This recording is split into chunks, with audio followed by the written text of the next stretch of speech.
So it's a little cold out there, huh? The wind. The wind is what makes it cold for sure. Oh yeah, the wind really. I guess some heavy gusts are expected still today. But the moisture, We take it. Yep. I haven't planted yet. I always plant too early, and then we have the last snowstorm, and it kills everything. So I waited. So I'm happy about the snow because I haven't planted yet. yeah, I know. And then I got free water, right? So it was like, so my wife saw it's time to start watering the trees. And Mm-hmm. I'm like, I'm getting free water tonight. So yeah, because Exactly. right now we're only supposed to be watering once a week, Mm-hmm. So I got a week before I have to bust out the hose. But you're right. We're looking at, we did pretty good at planning. We did jalapenos and serranos, and I tried tomatoes, but they didn't. Tomatoes are very tough, I guess. People telling me they're not the easiest things to grow. Yeah, my husband does such a good job with the tomatoes. We have tomatoes and jalapenos like crazy. So. Yeah, I didn't do good. I mean, they were growing, but they would get rotten. Something Mm-hmm. happened with the roots. Mm-hmm. So I'm gonna try again, and I'm gonna do it differently and Yeah, see. something that we started doing, and I don't remember who told me, but somebody said to plant marigolds near your produce, Yeah, and then it helps with like the insects that eat it or any kind of fungus. And since we did that, we haven't had any issues. yeah. We have a marigold plant, and it was next to the tomatoes, but it was something to do with the roots. It The wasn't root, the insects; it was the roots. So, yeah. because someone told me they like to be in their own thing, and so I left them in their own thing, and then that ended up not being a good idea. Mm-hmm. So, I'm new to this. I just built grow boxes last summer because, as you all know, I was living in my backyard last summer, like most of us, I and think we all did. I had to do something.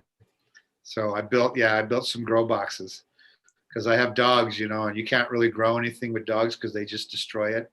Mm-hmm. So I built some higher ones so the dogs couldn't get it with lattice around it, right? So Yep. gets the sun and they grow but the jalapenos and serranos did really well. So I'm Good. very, very pleased.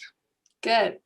All right, Commissioner, I just got a text from Evan. I think we are live and ready to roll when you are. Okay.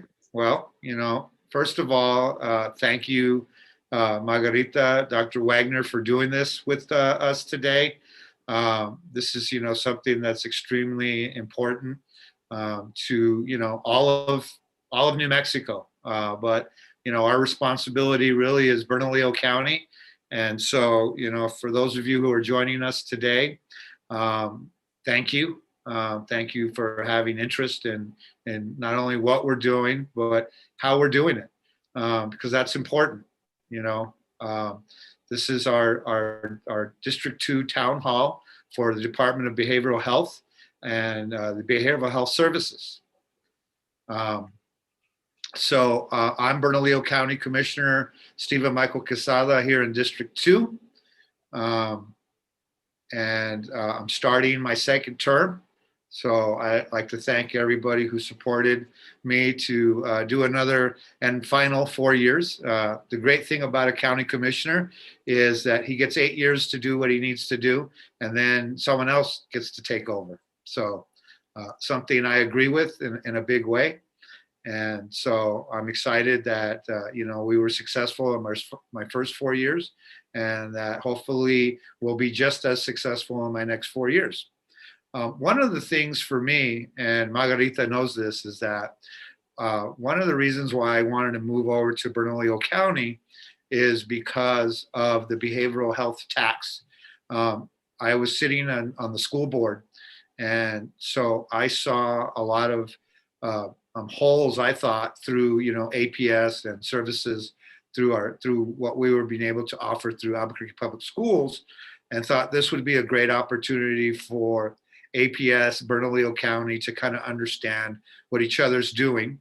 And maybe I could advocate, for something to happen with the behavioral health tax. So that's why I felt, the behavioral health tax was important to District 2, because, I live in this area. I live up here on the Southwest Mesa, up near 118th Street, which people think is out of the city, but we're not. We're only 9 miles. It's called 9 Mile Hill for a reason. We're only 9 miles from center of downtown. So we think that, because of the history of how things developed, how Albuquerque was developed, how it went east and not really west, and now it's coming west, we think that, there's some challenges with the behavioral health. And some of them are, overcoming the cultural stigma, right?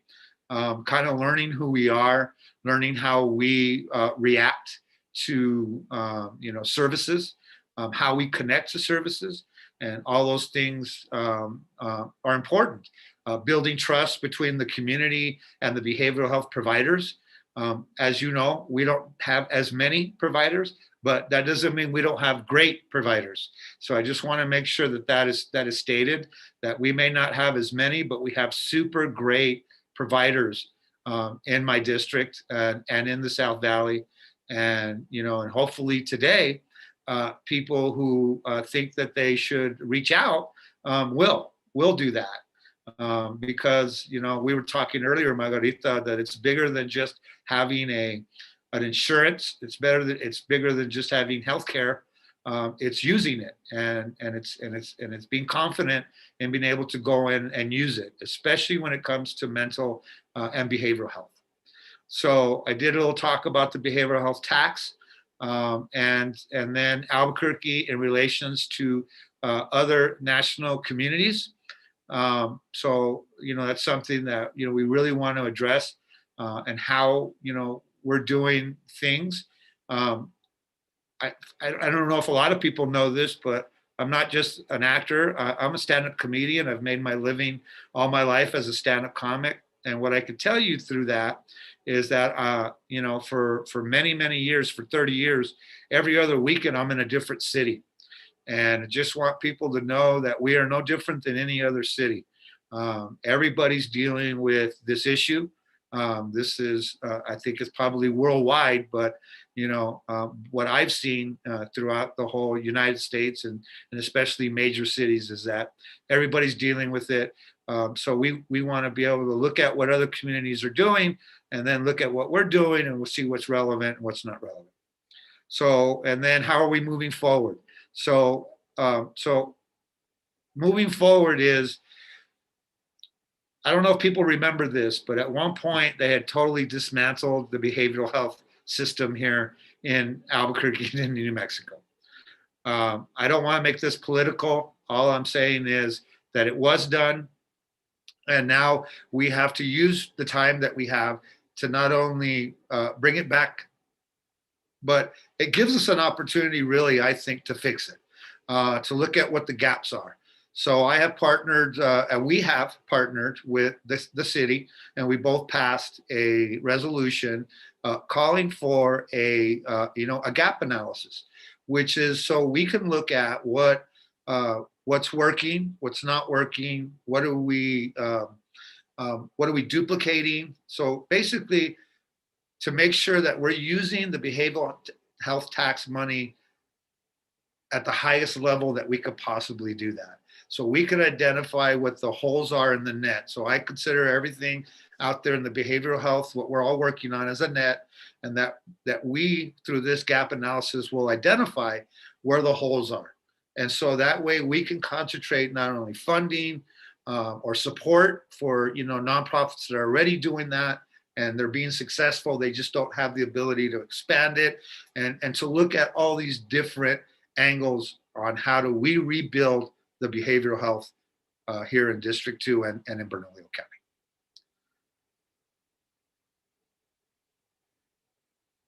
So the need for the behavioral health support.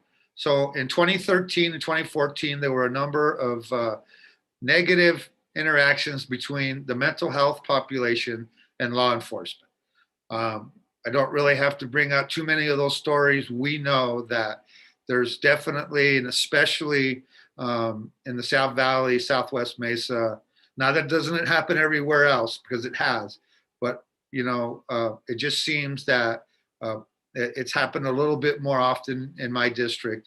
And that is, the unfortunate police shootings and death, and especially the homeless man that was struggling with mental health disorder. And I don't know if people remember that, but that was the exact same time the whole behavioral health system had collapsed and had been kind of destroyed. And he was one that was already providing.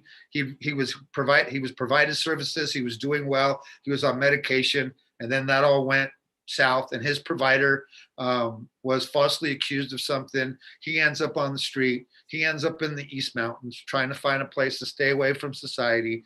And unfortunately, we all remember what happened, there.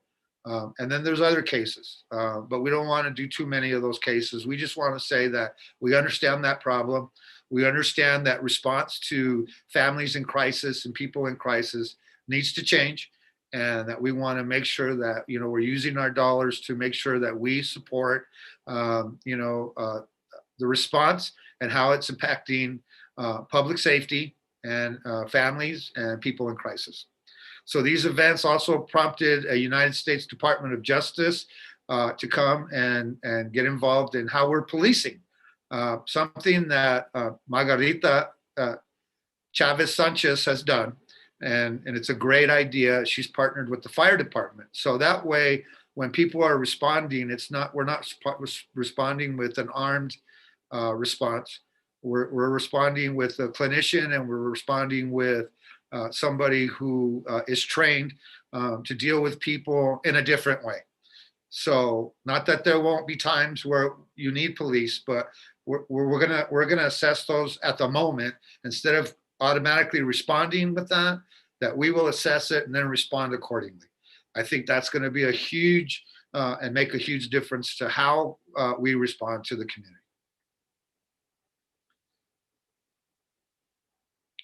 So in 2014, the ballot question was, are you in favor of Bernalillo County Commission establishing a 1/8% gross receipts tax to be used for the purpose of providing more mental and behavioral health services for the adults, children in Albuquerque and Bernalillo County area, to provide a safety net system that develops a continuum of care not otherwise funded in New Mexico. So that question was put out to the voters at a 1% gross receipts tax. The tax passed and was implemented in July of 2015. The Community Partners, Inc., the CPI, developed a roadmap for including community input and creating a governance structure. So that was put in place, and so now we're coming back with the gap analysis, and we're going to relook at what, since it's many years later, we're going to do a relook. So some of you have questions about what we're going to do now. We're going to, we're always got to keep checks and balances. We're always got to keep making sure that we're doing the right things. And so everybody's really on board with that. So as you could tell, the response to that is huge. I don't know if you can see the percentages of the ballot question and how it passed in the community, but in my community, it was up in the 70%, the high 70% or mid 75%. That speaks, volumes to what people are dealing with in my community. And they felt that this was an opportunity for really us to take a poll on is this necessary? Is this something that we believe is an important issue to our voters? And rarely do things pass at 75%. I mean, that is a high amount, and that speaks volumes. As you can see on this map, my district is rather large.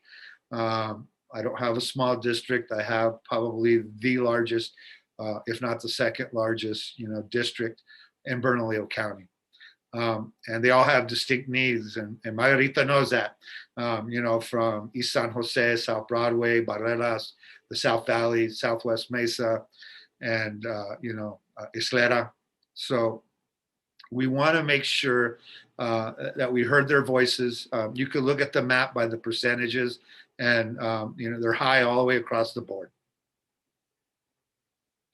So now it's my pleasure, and I'm not saying that because she's here.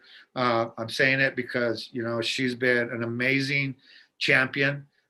She came in to be the director of the Department of Behavioral Health Services, and had been working there beforehand. So she brought in a ton of knowledge, a ton of experience, and she's from my district. So she has the compassion for what we're dealing with in my district. And so I knew she would be a huge champion for things that, I came up with my ideas, and I remember her going, I totally agree with those. Let's see how we can get those done. And so, thank you for doing this. It's my honor to introduce everybody right now to Margarita Chavez Sanchez. And I'll let you take over from here. Great. Thank you so much, Commissioner. Appreciate those kind words and that introduction. Good afternoon, everyone. My name is Margarita Chavez Sanchez. I am the director of the Bernalillo County Department of Behavioral Health Services. As the Commissioner mentioned, I am a District 2 South Valley native. I was born and raised down in the South Valley, and am very passionate about the well-being of the South Valley as a whole, above and beyond behavioral health.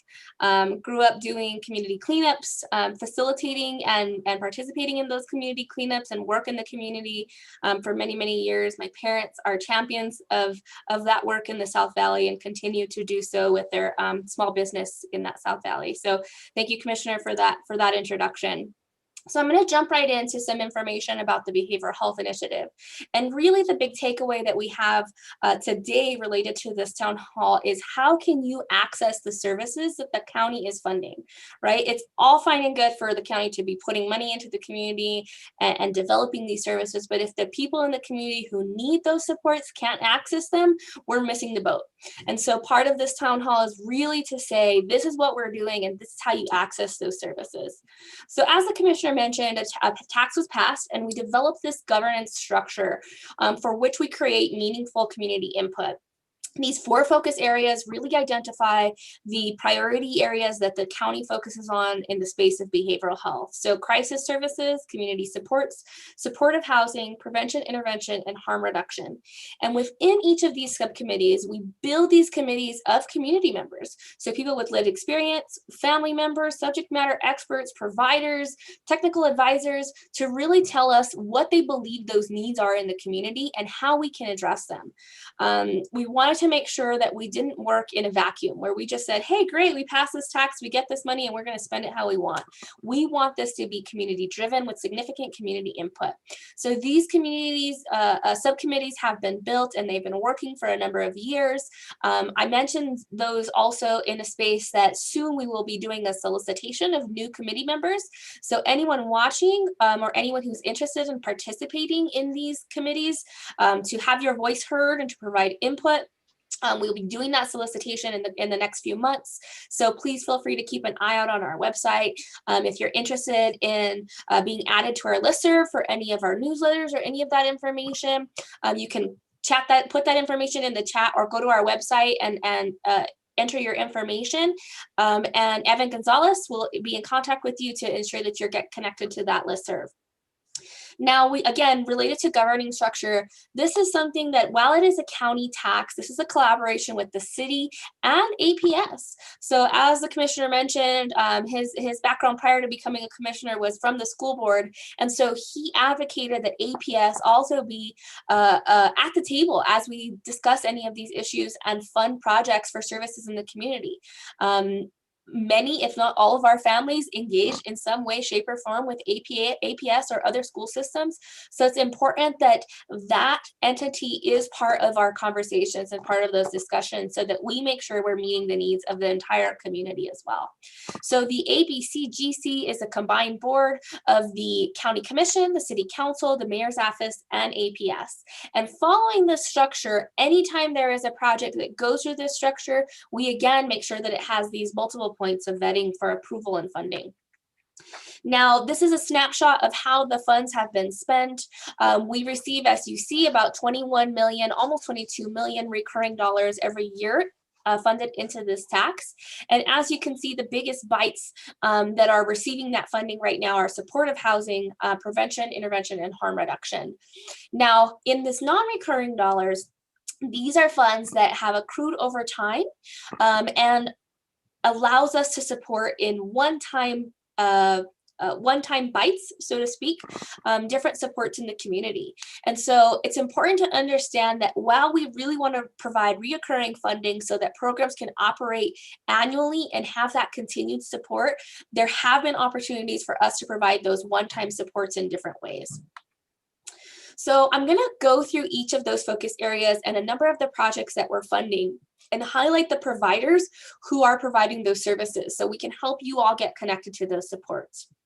So a question came in on the portal really talking about the impact to the system, as the commissioner previously mentioned, that we have lost behavioral health providers, right? There was a dismantling of the behavioral health services. So we've lost providers, we've lost organizations, and we are in essentially a provider desert.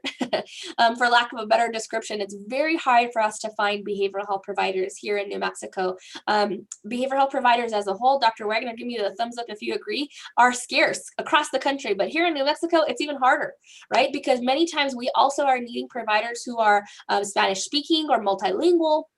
And that makes it even more difficult to find providers to meet the needs in the community. And so we have really worked to leverage peer supports in that way. And so we fund peer support drop-in centers, one of which is funded through the Albuquerque Center for Hope and Recovery. There's actually a drop-in center in the Southwest Mesa. It's a collaboration with the library up on, Commissioner, correct me, Unser and Central. So the library up in that area, it provides drop-in center services that folks can access. And we also fund New Day's Youth Blast program, which is a drop-in center that was previously operating out of the Johnny Tapia Community Center. And they have just recently, through some of our capital dollars, identified a permanent location here in the International District where they provide youth-based drop-in center services. We also are funding peer case management, and this is, again, a very important and critical peer-based service. Many folks often are not necessarily needing psychiatric behavioral interventions, but they're needing some case management support and helping them navigate the systems, such as how can I get my prescriptions filled? How can I get an appointment? How do I sign up for Medicaid? How do I do Medicaid enrollment? How do I even sign up for WIC, right? A lot of these social supports are behavioral supports. And so our peer case managers can help clients be connected in that way. Centro Savila, of which we'll hear more about later on today from Dr. Wagner, and Crossroads for Women are two of our providers for peer case management. Up and coming, we have funded a peer support service for our aging population. If we didn't know it before, we really learned it during COVID, right? Our seniors really need those additional supports, behavioral health connectivity, and a lot of that case management and social support. And so that will be an up and coming program, as well as a living model program, not only for the East Mountains, but also right here on our care campus that we'll talk more about in our future slides.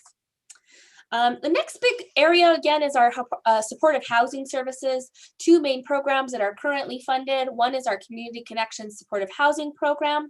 Our providers are the University of New Mexico Hospital and Crossroads for Women. This is a partnership with the Bernalillo County Housing Department and the City of Albuquerque to provide permanent supportive site housing.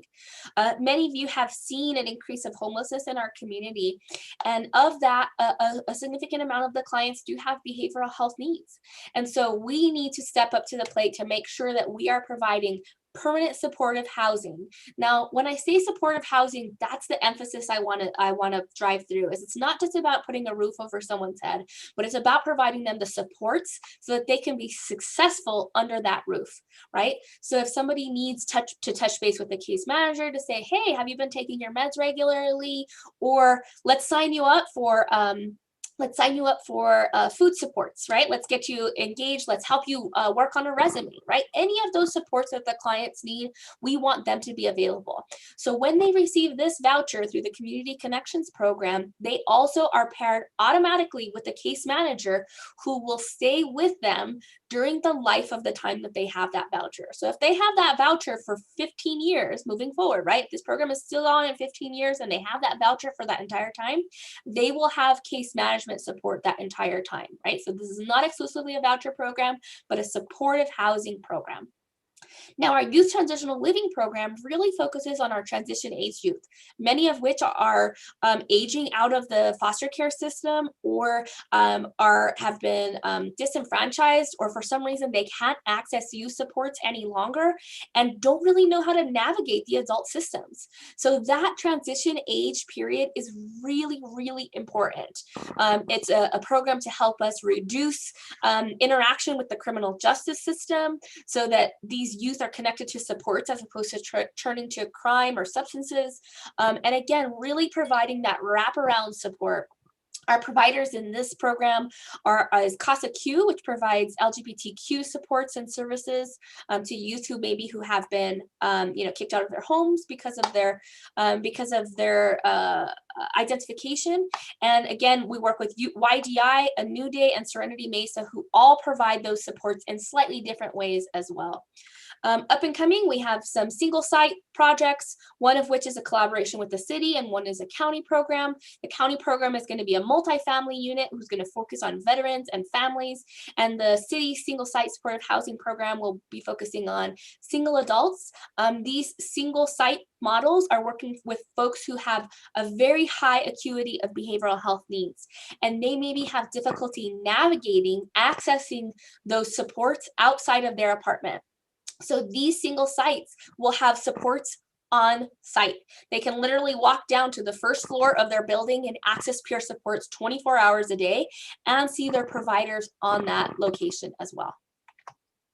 The next focus is prevention, intervention, and harm reduction. So we have our Adverse Childhood Experiences program, which is really focusing on addressing youth, again, 0 to 18, providing supports for women who are pregnant as well, with early childhood education, family supports, working with youth who have engaged with the youth detention or youth justice system to help get them out of that pipeline into the adult system and plug them into those supports. Our providers are UNMH through the Adobe program, UNM All Faiths program, and the Office of Community Health also through UNM, the Young Children's Health Center, New Day, Centro Savila, again, we'll hear more about that, and Peanut Butter and Jelly Family Services.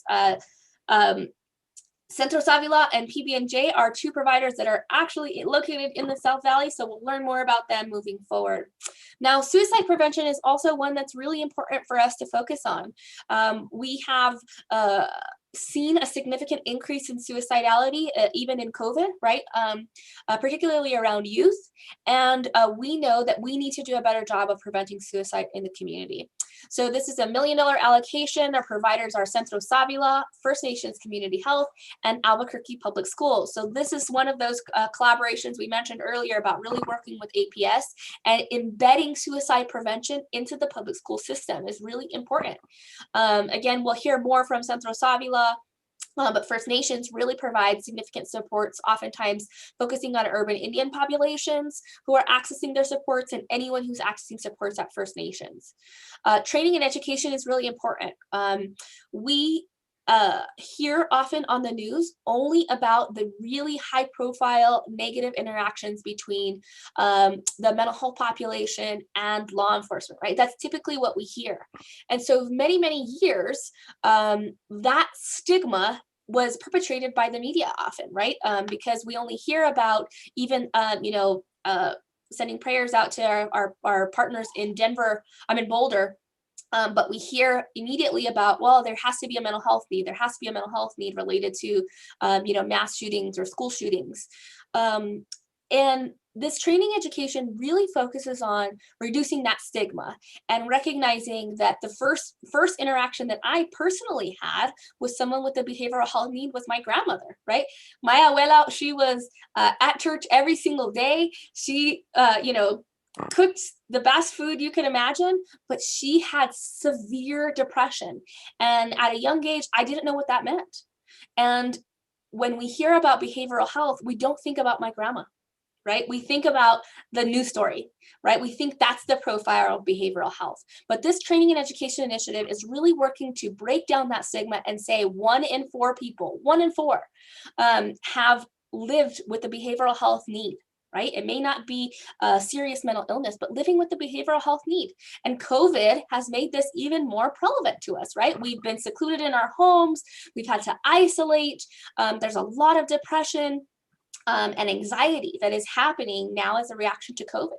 And so training and education really focuses on creating awareness about behavioral health needs, awareness and information about how to engage with people with behavioral health needs, learning about substance use disorders. And maybe I'll pause for a second to say it's really important every time we say behavioral health, that's inclusive of those who are using substances, right? It's not just mental health, but it's substance-based needs as well. And so again, really important for us to do this. All of the providers that are listed on this slide are providing classes regularly, and they are all free to the community. So please go to our website, link to these different providers, and you can be connected and sign up for any of these trainings. For our providers in the community, many of them offer CEUs. So please feel free to access these supports at any time. Up and coming announcements are community engagement teams. This is a question that we get asked often. If I see someone who's on the street corner and needs help, what do I do that's not calling 911? Well, here's your answer. We are funding our community engagement teams. They will be launching next month. We will be putting out the phone number that you can call a community engagement team, and the community engagement team will engage within 24 hours. If they are available immediately, they will engage immediately. So this is a completely non-law enforcement response, and this is a lower level support. It's driven by peers and really is that front page of that engagement. And Commissioner, your favorite, school-based health centers, right? We provided supports for school-based health centers, and we are working with APS and community schools to build this out. We are hoping that these expansion of school-based health centers with the focus on behavioral health will be live and ready for the next school year. So crisis supports is a piece that we want to dig pretty deep into, particularly here first, we're talking about the Care Campus. Many of you previously know of us as MATS. We are no longer MATS, we are now the Care Campus, and the Care Campus provides a wide array of direct care services. It's not typically traditional for a government entity to be a service provider as well, but we do wear 2 hats, right? We fund a number of service providers in the community, and we also are a direct provider of services. We have our Public Inebriate Intervention Program, or our PIP program. This is an overnight sobering service, and so anyone who's needing just overnight sobering supervision, we bring them in, we hydrate them, we feed them, and we monitor them overnight. It's very common for law enforcement to get called out to someone who maybe is passed out by a bus station. And they bring them to us. We provide them the support and that care. It is really focusing on a harm reduction model and providing that support for folks that are needing that supervision and that observation overnight. We every morning encourage them to enter detox, but it is completely voluntary. So if they choose to leave and come back the next night, we allow them to and are welcome them to come back to access those supports. Our next level of support is our social model detox program. That social model detox program is a 10-day social model detox program. Clients can come to us detoxing from mostly alcohol, what we see, but opiates, methamphetamines, polysubstance. Clients come to us with any wide array of addiction issues, and we help them detox through that. We have a partnership with the University of New Mexico Hospital, who provides the pharmacological intervention for our program and our medical clinic for that social model program, so that the clients who are experiencing the detox have that medical support as well. We also have our on-site supportive aftercare program, and that's this right here. Maybe you can, I don't know if you can see my cursor there, my arrow, but that is our supportive aftercare program. It's on-site residential treatment program. It is apartment style living. The county provides the apartment for up to 6 months, and the clients are required to go through intense programming, and it really is closely modeled after residential treatment or sober living, right? So we encourage our clients to eventually get jobs and go back to school and access those supports, but we really are working with them to progress forward in their sobriety and then be able to go back into the community and provide great contributions in the community in the future. We've also opened our crisis stabilization unit. This is for behavioral health services. So anyone who's had a behavioral health crisis that is needing additional crisis stabilization, they can come to us. They can stay with us for up to 2 weeks. This program has a significant amount of case management and supports as well. We're doing some renovation on our campus. So there's some schematic drawings. We are growing. We'll be adding an outpatient clinic, a living room model, and a training facility that we will also be able to allow the public to use. And we are adding a huge observation and assessment area. So we will expand our detox capacity, and our public inebriate program, which is the capacity of 20, will increase to about 60. Our Resource Reentry Center is a program for folks that are released from the Metropolitan Detention Center. When in jail, they're immediately connected with a transition planner if they have high needs for supports. Those transition planners work with them in the jail, and they come to this reentry center upon release. So as opposed to being dropped on the corner of 4th and Roma in the middle of the night, they're brought into the center, they're connected to supports. If they need to stay the night and they get a ride in the morning or be connected to case management in the morning, they're welcome to stay there as well. Our law enforcement assisted diversion program. I'm not going to read this. It's a very busy slide, but I wanted to make sure you all had all of this information. But our law enforcement assisted diversion program is an opportunity for us to partner with local law enforcement, the public defenders, and our court providers, pretrial probation, parole, and a number of our criminal justice providers to really find a way to divert folks away from that criminal justice system. So let's say somebody breaks into a car, right? And they're trying to steal an iPad, but they're not necessarily trying to just steal that iPad, but they want to sell that iPad to purchase drugs, right?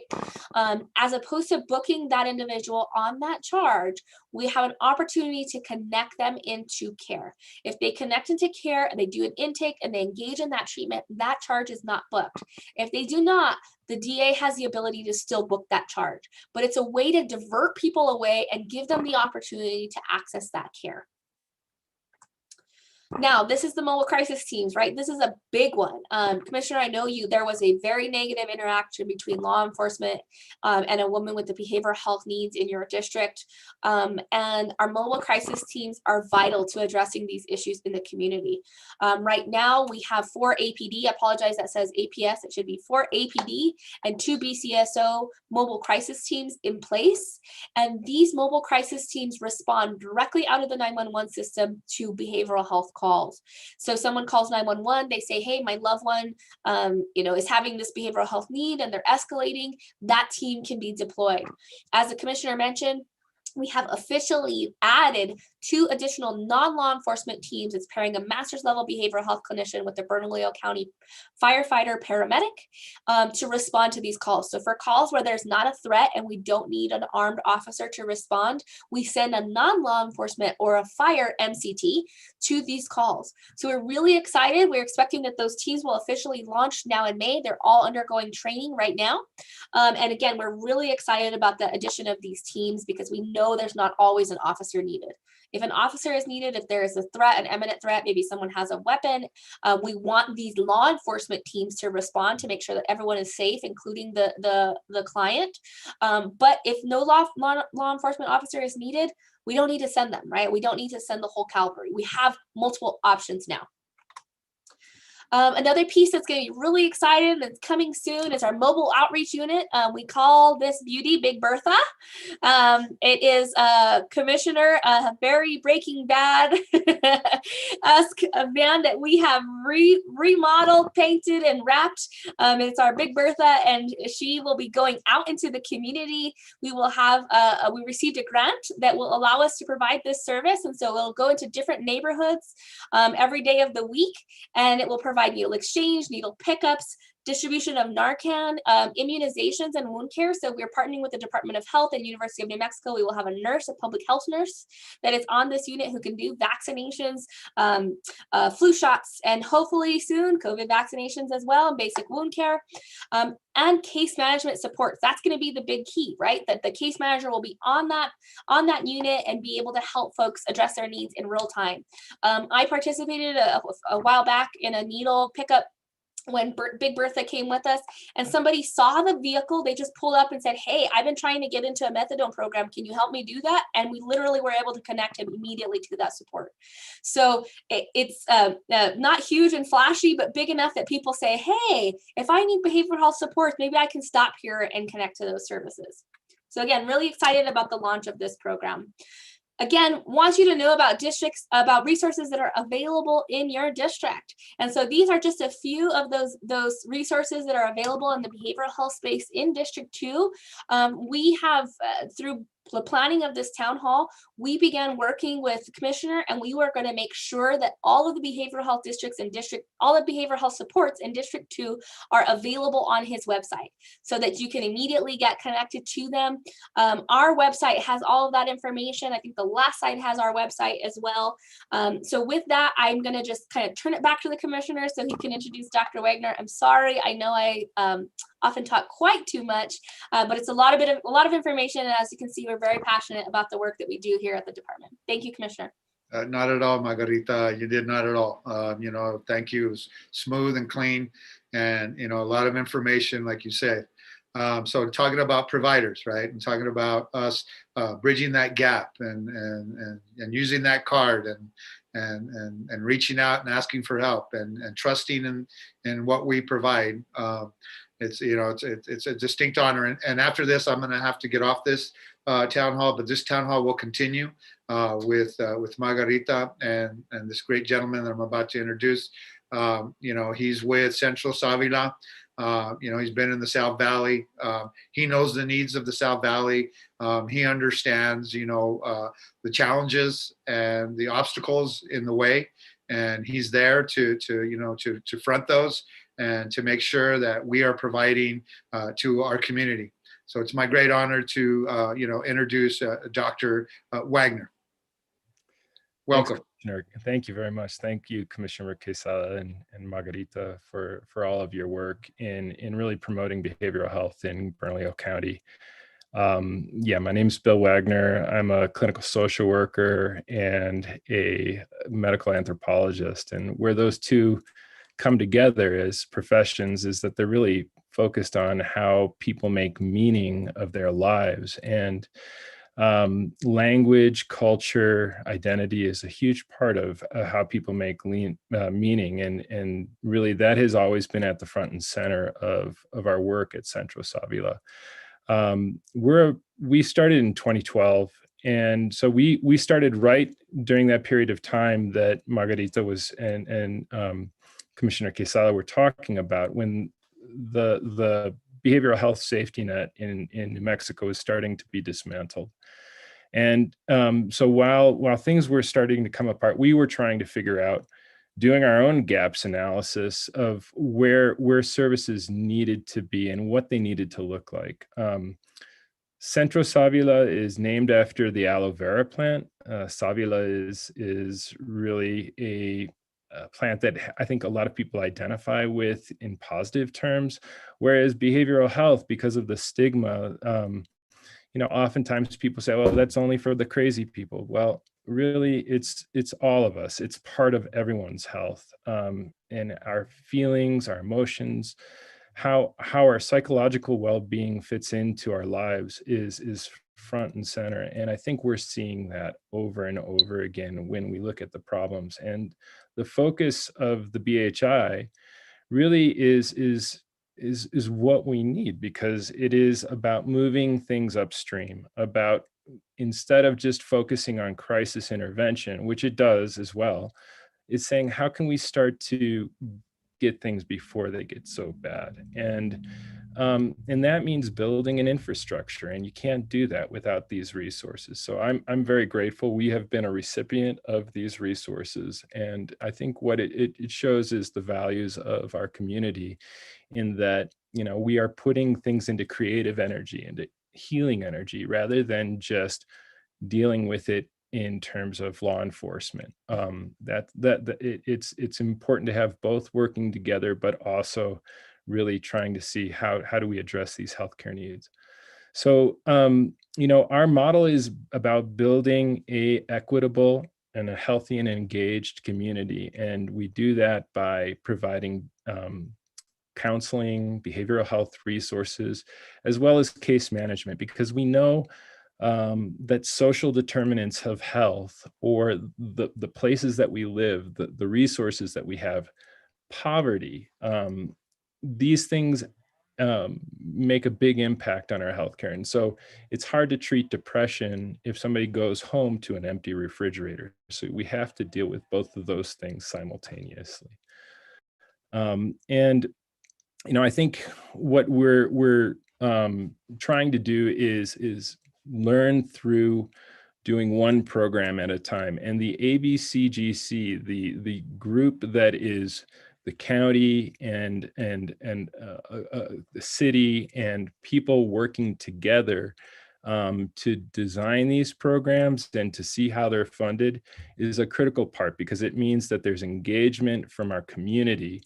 And it's not just, you know, a couple folks up at the top saying this is what we need. This is really, and I encourage anyone listening to join in those committees to help decide what these services need to look like to improve our community. Next slide.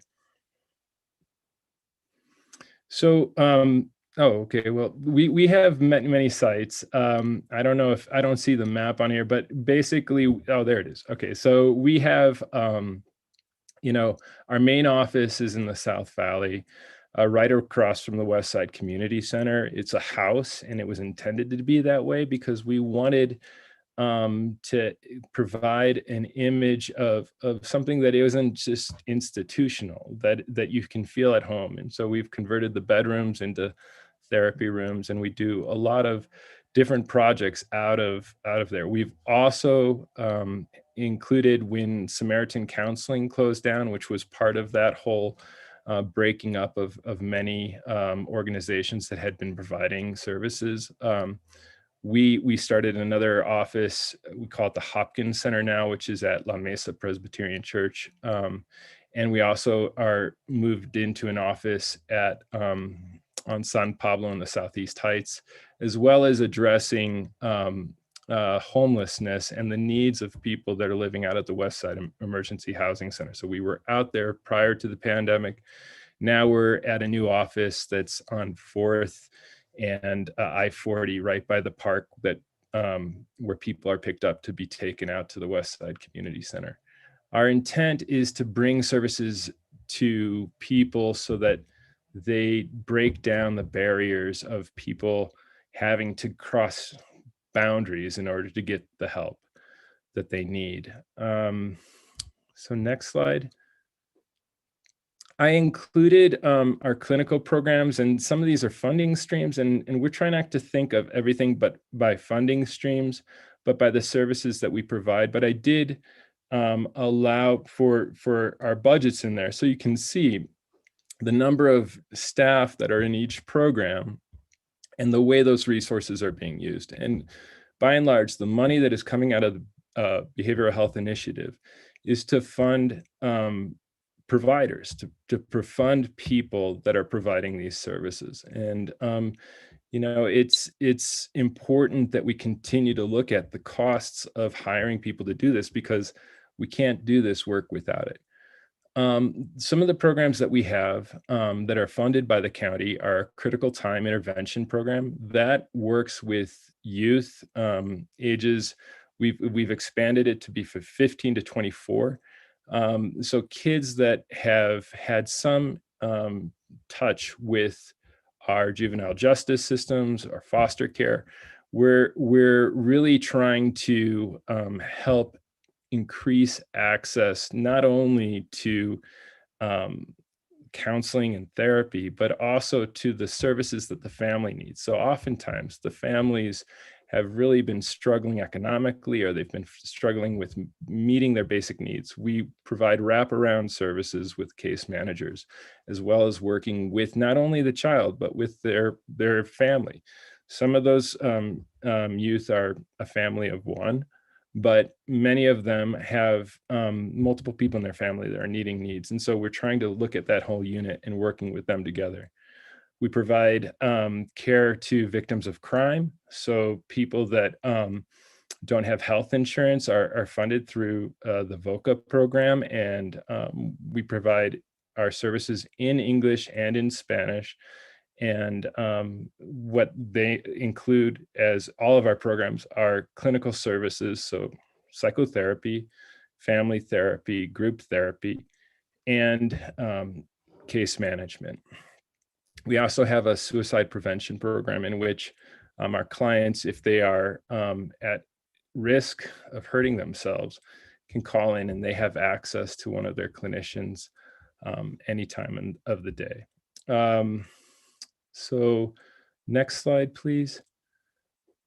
Our case management programs include navigators or community health workers, peer case managers, peer support workers, and creating access to health insurance. So many people, especially in the Hispanic community in New Mexico, are insurable but not insured. And there's a long history of that, but a lot of times that's the first barrier that people have in terms of accessing healthcare. So we want to eliminate that barrier immediately.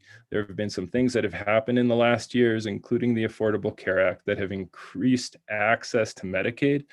And so we want to make sure that if somebody's eligible for those services, that we are billing Medicaid, which comes from the federal government, and the state government provides some matching funds, but not to the county. And so we're trying to not bill the county for any services that are billable to the federal government. We're trying to increase access to insurance for everyone, and that is by reaching out, making sure that they know if they are eligible, that we can enroll them, and we can enroll them immediately because we have presumptive eligibility enrollers that have been trained to, at that instant, give people Medicaid if they are eligible. So next slide. We also provide groups, and this is a big thing, especially now. We're doing all these Zoom meetings. We've had to pivot, of course, during the COVID pandemic to make sure that our services were available regardless of ability to come in. We were trying to keep everyone safe and social distance. And so we've managed to keep these groups going. And so we have our Strengthening Families program, which is like a parenting program, which works with the youth and the parents. It works on the semester system. So every semester of school, we start a new program, and it goes through 14 weeks of dealing with those hard issues that parents have to deal with adolescents. Talking about drugs, talking about bullying, talking about sex, talking about what kind of ways can we protect our children, and what are some techniques that work. And it works with the youth and the parents at the same time. It's been a very successful program. We also have the only Spanish-speaking grief support group for Spanish speakers who have lost a loved one. We work with the Children's Grief Center on that, and we use their model. It's been a good partnership, and it's increased access to a lot of people that have not had these services. We also have a women's support group, an immigrant well-being project that pairs students at University of New Mexico with immigrant families. And we also have this is really a critical part, and I'll just end with this, is that we are not enough providers, and you've heard that from both Commissioner and from Margarita, that we need to train more people to do this. And we don't need to look outside of this state. We can look right here. And a lot of our providers at Centro Savila come directly from the South Valley, and many of them are the first people that have graduated college in their families. So we're really proud of that, and we're trying to ramp that project up so that we can grow our own and do a good job of taking care of our community. So thank you. I don't know. Yeah. Great, sounds good. Thank you so much, Dr. Wagner. So here is my contact information. If you want to get connected to Dr. Wagner, you can reach out to me, or I think the contact information is also on Centro Avila's website. This is our department website and our handle. So now, Evan, I'll turn it over to you if we have any questions. Yeah, thank you to everybody who submitted questions during our town hall, and thanks to everybody who had submitted prior. We built in those questions into the PowerPoint, so hopefully that helped answer some of those questions we had received prior. Now, during the presentation, Margarita, we did have a few questions. I'll just read the first one right away. This comes from Susan Pacheco. We have seen an increase in homelessness in Albuquerque. What is being done to address the increase? Thanks. I think that's a great question. And we talked about it a little bit here on the housing slide, but we have seen an increase, particularly this last year with COVID, right? A number of families have been unhoused due to losing their jobs, possibly being evicted. Maybe they were vicariously housed. They were living in multifamily households, and due to kind of like the regulations by the governor or to risk based on people's medical needs, they were unhoused from that situation. And so in addition to us working with the Community Connections Program and our permanent supportive, we have actually been funding since May a motel voucher program for families, particularly APS families who have been unhoused as a function of COVID. So we've been housing families through our motel voucher program and then connecting them into longer term supports. We work very closely with the city of Albuquerque, who has really prioritized addressing homelessness, particularly in also working on their gateway projects, and are working very closely with them to provide behavioral health supports to clients who are experiencing homelessness and living with a behavioral health need. And so it is one of those pieces that really takes a village for us to collaborate with all of our partners and our providers. Centro Avila, actually through their peer case management program, is providing some case management supports over at the West Side Shelter to again help identify case management needs and connectivity to services. So it's long answer to your question there, but it is something that we're continuing to grow and expand. I think with the Homeless Coordinating Council, which is partners from UNM, the city, and the county, we're going to continue to work to address these issues. We will continue to be strong advocates for permanent supportive housing, while motel vouchers and things like that help in the short term. Permanent supportive housing is the place where our investment really makes the greatest impact for families. Great, thank you. Our next question comes from Elena Lopez. Elena asks, COVID has impacted our mental health. What is Bernalillo County doing to support the need in our community in addressing COVID and mental health? So this is a great question, and Dr. Wagner, I'll let you chime in on this one as well. As I mentioned earlier, we have really seen a significant increase in behavioral health needs since COVID.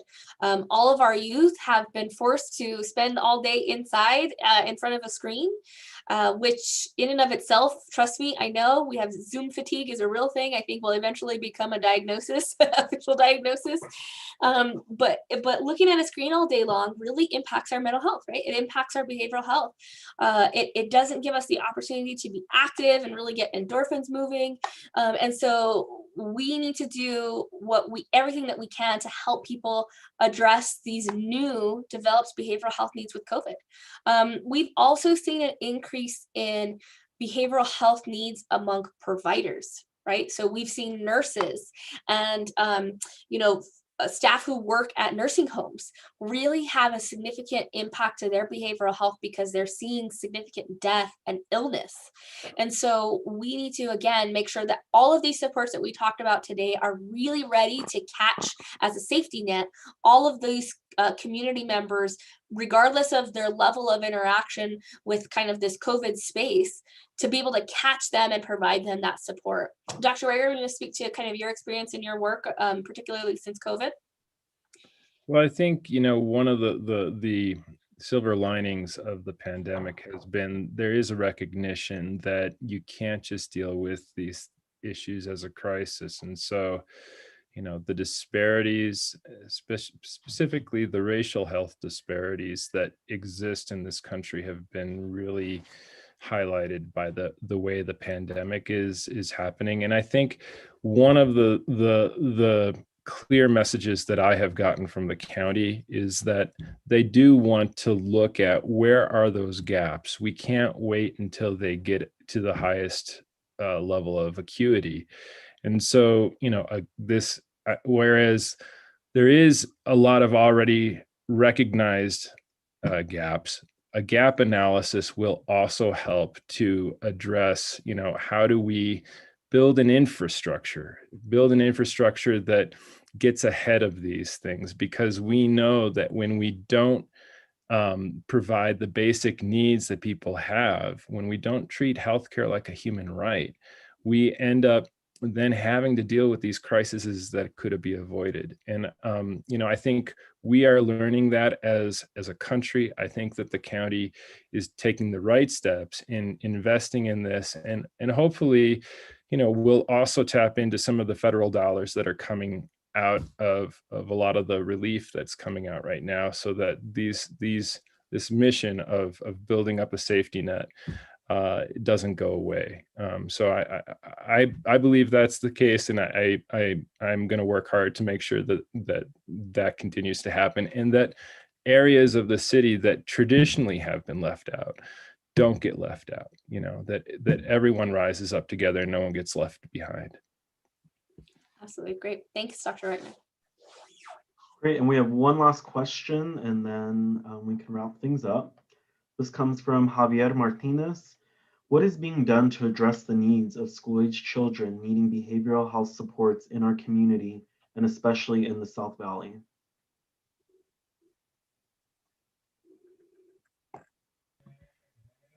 Do you want me to answer? Sure, either way. Sorry, I didn't catch the last part. You cut out a little bit, Evan. Sure, let me repeat it. What is being done to address the needs of school-age children needing behavioral health supports, especially in the South Valley, by Javier Martinez? Sure. You want to talk about ACEs? And I can kind of piggyback off of that. Sure. There's been a study called ACEs. It's called the Adverse Childhood Experiences. It's based on traumas that happen to young people, in their youth. And they've noted that when somebody has a higher rate of these types of traumas, a parent dying, a parent being incarcerated, a parent with a substance use issue, other types of real hardships that youth face, their likelihood of having health problems, not just emotional and psychological health problems, but physical health problems like diabetes, heart disease goes up to as well. So part of helping people is not just focusing on just their medical care, but what happens in the context in which they're living in. And so one of the programs funded by the Behavioral Health Initiative is addressing ACEs. We also have other initiatives happening at the state level, and Representative Martinez knows as well as anyone about some of those issues because he's helped push them. But I think one of the hopes that we see is that behavioral health is not just seen as this one child needs therapy or this one family needs family therapy, but as a community, what are the resources that help prevent people being in crisis? And that includes education, early education. That includes the kind of services so that people don't have to worry about food. They don't have to worry about shelter. They don't have to worry about all these other things that we've heard about today that do cause harm later on in life, not just emotional weight, but physical. And as a community, we were just spending money and dealing with emergencies. So hopefully we're seeing that. Margarita, you can talk to the specifics of that. Yeah, no, I think you hit it all there, Dr. Wagner. I think the ACEs program and our multiple providers who are addressing ACEs in the community is a really focused initiative on school-age children, right? It's anyone under 18 that we're really working on addressing those needs. I think our school-based health centers, we know that school-based health centers are a venue for which students can access supports, and not enough of our schools have school-based health centers. And if the school-based health center is in place, it doesn't have behavioral health supports. If not, if any, it's a little bit of behavioral health supports. And so the investment in school-based health centers will really be a way to help support not only the children that are in school, but their families, right? If I work 9 to 5, it's going to be hard for me to make a doctor's appointment. And so we want these school-based health centers to also be able to provide supports to the families after hours. So how do we plug that in? Because if the child is having those needs, there's a likelihood that the family is also having similar needs, or in order for them to support their child, they need to address other issues as well. So it is something that we're really focusing on and prioritizing. We expect that this new school year is going to bring all new challenges, right? Because everyone has been home for a year. So how do we work on addressing these new challenges as opposed to waiting 5-10 years down the road when we're seeing it because folks are interacting with the criminal justice system? We don't want that to happen. We want to stop that chain, and we want to get them connected to supports.